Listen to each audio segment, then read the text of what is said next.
லாஸ்டா அவரு சாகும்போது சாவறதுக்கு முன்னாடி எனக்கு ஒரு முளை பூ வாங்கி கொடுத்தாருண்ணா.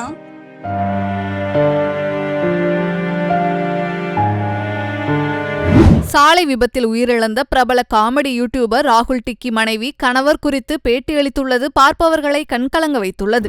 தான் போனாரு. லாஸ்ட் டைம் சண்டை போடவும் சரிப்பா நான் இங்க இருக்கேன், திங்கக்கிழமை அடுத்த நாள் மாலை போடுறதா இருந்துச்சுங்கண்ணா. அவரு மாலை போடுறேன்னு சொல்லியிருந்தாரு. சரிப்பா நீ சண்டை போடாத, நீ மாலை போட்டு அம்மா வீட்டுக்கு வா, அம்மாவை கூட்டு வா, பேசிக்கலாம், நீ குடிக்காதன்னு சொல்லிட்டு வந்தேன். வர வழியில இப்படி ஆயிடுச்சு. அவங்க அப்பாட்ட கூட லாஸ்டா பேசினாங்க. பேசினதுக்கு அவங்க அப்பா கூட எங்க மாமனார் எனக்கு ஃபுல் சப்போர்ட்டுங்கண்ணா. நான் என்ன சொன்னாலும் உடுத்தங்கமையில ஒன்னாகாது, பாத்துக்கலாம், சரியாயிரும்னு சொல்லி ஒரு பிரச்சனையும் இன்னைக்கு நடக்குதுன்னா அந்த நாள் நைட்டே போன் பண்ணி புலம்புவேன். மாமா இப்படி ஆயிடுச்சு, மாமான்னு கூட கூப்பிட மாட்டேன், அதிகமா டாடி பான்னு தான் கூப்பிடுவேன். இப்படி ஆயிடுச்சுங்கப்பா, என்ன பண்ணட்டும் நானு, என்னை இப்படி போட்டு படுத்துறானே, சொல் பேச்சு கேட்கறானே அப்படின்னு சொல்லிட்டு புலம்புவேன். சரியாயிண்டா என்ன மாதிரி யாரும் பாத்துக்க முடியாது 2 பேருமே சொல்லியிருக்காங்க. ஆனா இப்ப எல்லாமே என்னை கை விட்டுட்டாங்க, எல்லாருமே விளக்கிட்டாங்க. அவர் இறந்தது கூட பக்கத்துல நெருங்க விட மாட்டேங்கிறாங்க. என்ன எங்க மாமி அத்தனை வார்த்தை பேசுறாங்கண்ணா. நான் அவ்வளவு பாத்துக்கிட்டேன்னா, நானும் அவள் இந்த மாதிரி இருந்தது இல்லைண்ணா. நானா அவருக்கு ரொம்ப இஷ்டம்னா, உண்மையாலுமே எங்க போனாலும் சொல்லிட்டே இருப்பானா, என் கூடவே வருவானா.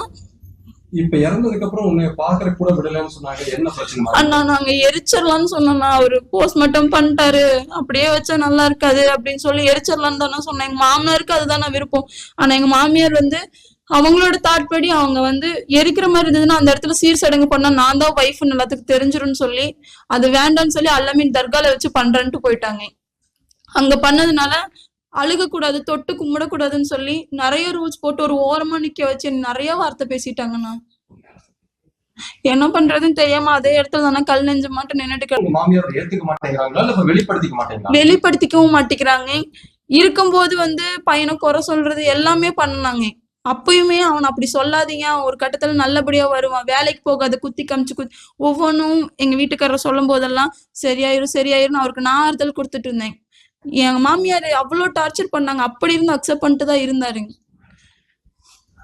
இல்ல இப்ப அவரு கணவரா அவர் இறந்ததுக்கு பின்னாடி அவருக்கான சடங்குகளை மனைவியா நீ செஞ்சியாமா?